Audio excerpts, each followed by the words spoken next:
Metal Six Pack is with Overkill joining us, or Blitz, the singer in Overkill, joining us. Our Metal Six Pack today is our 6 favorite thrash metal bands.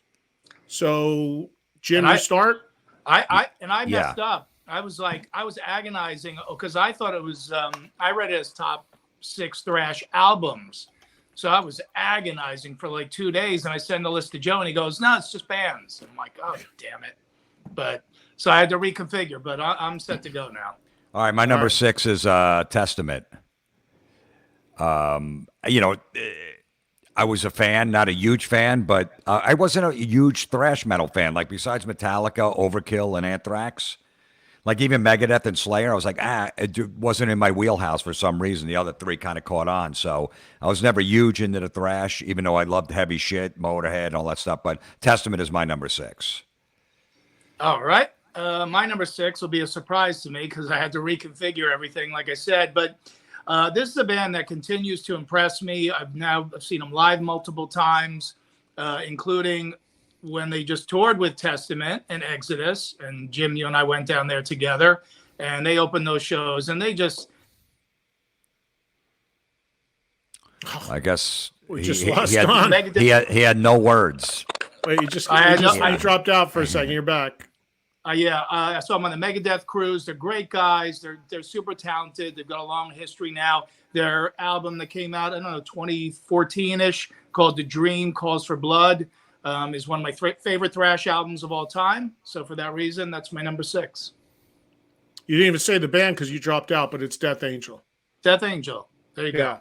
Mark Asageda, great singer who has been doing, he was doing that Metal Allegiance thing for a while, singing all that stuff. He's a great singer. All right, so my number 6 is also Testament, a band that also hails from the Bay Area. A band that when you talk about the big 4 of thrash, a lot of people say if they expanded it to big 5, a lot of people on the West Coast would say Testament would be the 5th one in. They've been going forever. I have a lot of personal history with them because when I was working at Megaforce, they were signed. At the time they were signed under the name The Legacy. Yeah. And then they found out somebody had that name, so they had to change to Testament. It was actually Billy Milano from SOD who came up with the name Testament. And that's why their first album is called The Legacy. So they made their name the name of the first record and became Testament. But Chuck is awesome. Eric, Alex. I mean, I've known all those guys for a long time, and they're great at what they do, and they're still out there kicking ass. So I put them at 6. All right, my number 5 is Slayer. I went on tour with these guys in 2010. Slayer, Megadeth, Anthrax for a month. Saw 30 shows. I would just stand right by Dave Lombardo and just watch him play drums and just sit there and drink beers and just fucking watch his feet and his hands. It was phenomenal. So they're my number 5.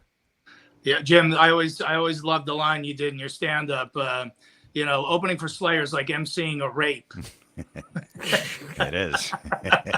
I remember when you did that, man. That was crazy. It was brutal. Their fans are vicious. Nobody opens for Slayer. I mean, it used to be like that. It's like even bands have a hard time doing it. It's better now than it was when it was, but it was brutal at one point. All right. My number 5 is there you go. Bobby Blitz right there in the center. Overkill. I had to put these guys on the list, not just because Bob was coming on the show, but you think about the legacy of this band, and you think, and I want to talk to Blitz about this, is the consistency of this band, regardless of rotating new members in and out of this band. The core sound stays the same. They've never sold out. They've kept lean, mean, and hungry. They still rattle like a chainsaw, and they're my number 5, Overkill from New Jersey. Eddie? All right. My number 5 is Slayer. You can't, Slayer is undeniable. Slayer for me I was way more late to getting into Slayer. And to this day, I'm not going to lie and say I know every Slayer song on every Slayer record, especially the real early stuff.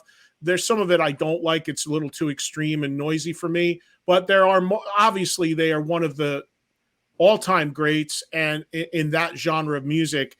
And what's to me so amazing about Slayer is you talk about not compromising. They got major label deals, independent deals. That they at the end of their career, because they're done now, they sold out 2 nights at the Forum in LA. This is a band that has nothing remotely resembling a hit single. Like you will never ever hear a Slayer song on the radio in any way outside of like some metal show, and even then you might not hear it because it's of what they are. And they never compromised, they never changed. I love Kerry, he's the one guy I know in the band well, and they just, to build a career like that, to sell out an arena without zero attempt of like commerciality is amazing to me. And they're my number 5. All right, my number 4 is Megadeth, another band that I went on 2 tours with Dave with Megadeth. So I got to know those guys really well, just watching them every night. Solid, and a bunch of different lineup changes over the years, but still, how many? That's like that Megadeth lineups. That's like 85, 86, something like that. Look at how cute Ellefson is there. I didn't notice that. I mean, did you notice his bulge too? and then Jeff Young is in that version of the band. Yeah. They're kids. They're like cute little kids. Crazy. Yeah. All right, done. Cute little kids on heroin. Somebody's mic is crackling like a mofo. That's yours, sir. But it's yours. No, it's not. It 100% is. Joe, because it's not mine because you just muted me before and it was still crackling, so it's not mine. It's his. I know. All right, you're number 4, Don. You had my mic. You had my mic muted, and the crackling was still going on. This is the best. I didn't hear any crackling until I went 10 shows being the guy with the problems. I'm not the guy anymore. Even if it is his problem, he's not going to be the problem because he's done 10 shows doing it. Look, I got my own number fucking 4 problems. is Slayer. That's all I have to say. Go ahead. All right. So this is Eddie's pick. So me and Eddie have the same exact picks. The first 3. We do. I got number 4, Megadeth. Later picture right there. Ellefson's still in it. But he doesn't look as good looking as the earlier he's one. Not as cute. He's not cute, you little boy there. And Dave with the snarl in that picture, Mustaine. He's got the patented snarl right there. That's not the current lineup either. That's Chris Broderick in there, but still. Anyway, Megadeth at 4. Megadeth, obviously, Megadeth's last record was The Sick, the Dying, the Dead. Super heavy. Those guys, Megadeth's arc is interesting. They started out super thrashy.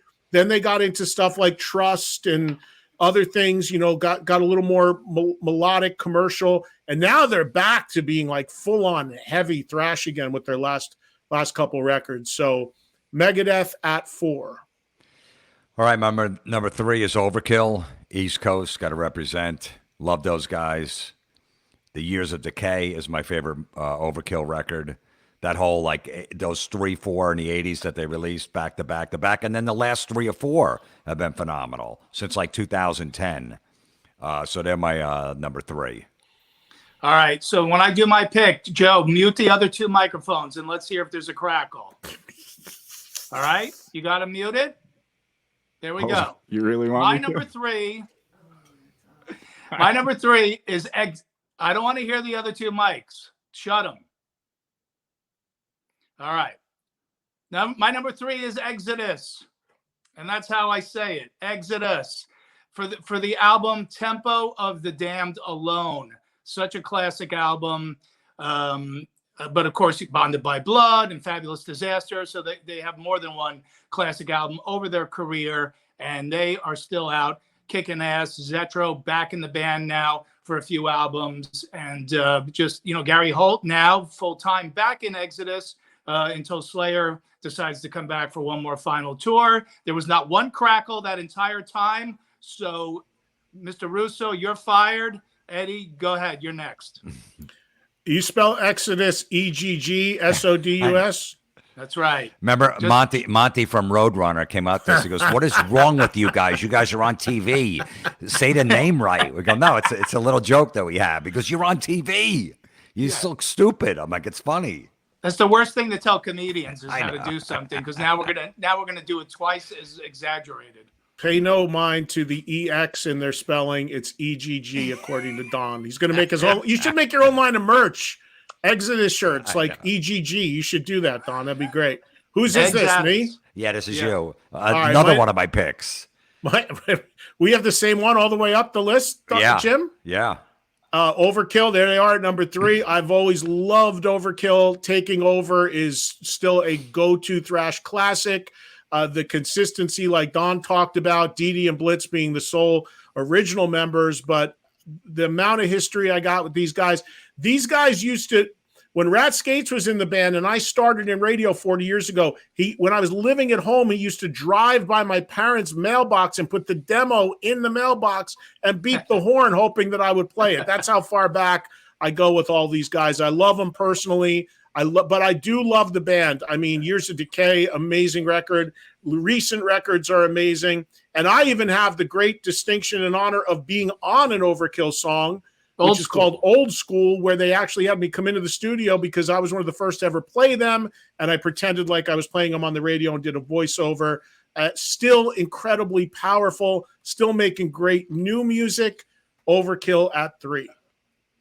All right, my number 2 is Anthrax. That's probably Eddie's number 2. So we get the same exact picks. But look, what can you say about these guys? And you know what? I like that they take like 4 or 5 years now to put an album out. Yeah. I like that they're not just pumping them out every 2 years, year and a half. They really take the time with it. And the few they put out since Joey's been back in the band have been great. So who knows when the next one comes out? But they're solid and live. I've never seen Joey have an off night with his voice. Never. Watching these guys over all those years, the energy, Frankie and Scott on stage, Charlie on drums, phenomenal. They're number 2. We got to line Joey up to come on and do a show with us because, we had Charlie on. We'll have Scott and Frank on too. But Joey's out there now, like doing stuff. Like if you notice, all of a sudden he's like on social media and he's popping up at things and whatever. He never really talk much. He's got that Journey tribute. Joey would be great to have on. We'll have to do that in the near future. Yep. All right. My number 2 is it looks like Megadeth is my number 2. Playing on my show. Look at that logo behind him. Yes, absolutely. A great choice of photo.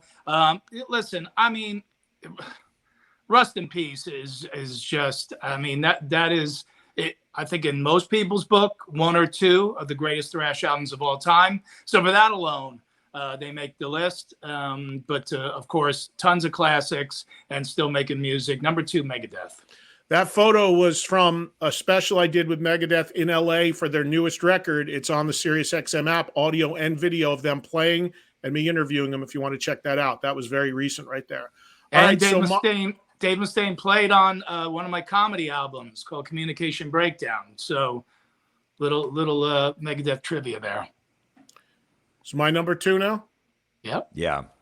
So my number 2 is Metallica. And, what else can you say? I mean, one of the biggest bands in the world still to this day. A band that has gotten back to being heavy and thrashy again, too, especially with their recent records. So another band that kind of went with that arc, laid the groundwork for everything to come, and then obviously went into a whole nother world and became billions and billions of records sold and all that, but in recent records actually has circled back to being way more thrashy and less commercial and long songs and all of that. I mean, it'd be ridiculous to talk about justifying Metallica on this list. It's my number 2. Well, that's my number 1, and it's tough to justify. It's like, all right, we should have kept Metallica off the list, right? It would have been a lot better that way. But anyway, that's my number 1. What am I going to say about them? I already said they sold 163,000 tickets in New Jersey. So there you go. All right. Well, his mic is out now, and it was crackling. We can't even hear you. That couldn't have been him crackling. His microphone's working fine. Your mic's out, Don. We can't hear him. You're out. Don, I can read lips. He's saying it's not my mic. But your mic's off completely. We can't hear you at all now. It's not crackling. It's out. I feel like he's gonna murder me. It's not your fault, Joe. You can't hear him. All right, what's Now your he's number gone. one? What's your number one, Eddie? And then we'll go back to Dom when he pops back in.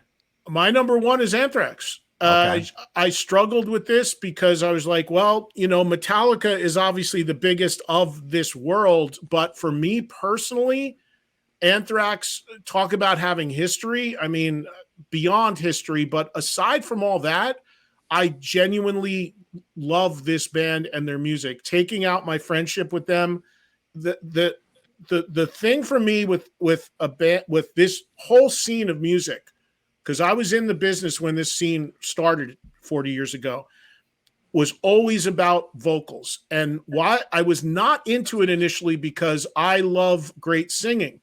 When I heard Anthrax and I heard Armed and Dangerous and I heard that album, I heard Spreading the Disease, and I heard a guy like Joey who can sing like Steve Perry over the top of fast, heavy music, that's what brought me into this whole world of music.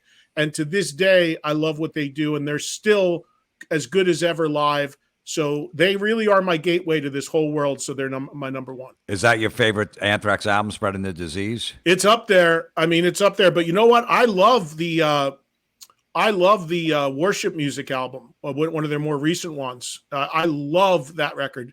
That's not the most recent, second to most recent, Yeah. but that record to me is like in their top 3 or 4 records they ever made. Yeah. Testing. We can hear you now. Did All right, you so do Don, your number one? Don do it. Didn't do I his did my number one, Metallica. We just didn't hear you talk about it because your mic was out. Metallica. All right. Hey, what's up, everybody? It's Don. Thanks for watching that clip. If you'd like to see more stuff like that, check out these clips right here. And hey, why not join up, become a member, hit that join button, and you'll get access to exclusive content. Content?